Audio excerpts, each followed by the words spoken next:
Guinness book of world records તરફથી 2 record BAPS સંસ્થાને પ્રમુખ સ્વામી મહારાજને પ્રાપ્ત થવાના છે.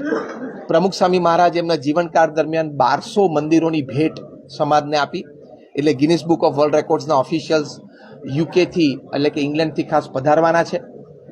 અને બીજો રેકોર્ડ છે કે પરમ પૂજ્ય મહંત સ્વામી મહારાજે સનાતન હિન્દુ ધર્મના સર્વશાસ્ત્રના સાર રૂપે સત્સંગ દીક્ષા ગ્રંથ 87 વર્ષની ઉંમરે એમણે જે લખ્યો એ જે 315 શ્લોકનો મુખપાઠ એટલે કે by heart learn by heart લગભગ 15,000થી વધારે બાળકો કર્યો છે દેશ પરદેશમાં.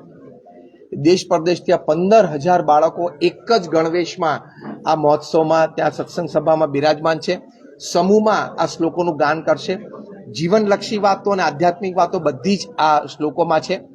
તો એક સાથે 15,000 બાળકો અને બાલિકાઓ 3 થી 13 વર્ષની ઉંમરના એ લોકો શ્લોકગાન કરશે. આ એક વિશ્વ વિક્રમ થવાનો છે વડોદરા શહેરના આંગણે. તો આપણા વડોદરા વાસીઓ માટે આ ગૌરવની વાત છે કે 2 Guinness book of world records વડોદરાના આંગણે આવીને ગિનિસ બુકના ઓથોરિટીઝ આવીને અર્પણ કરશે.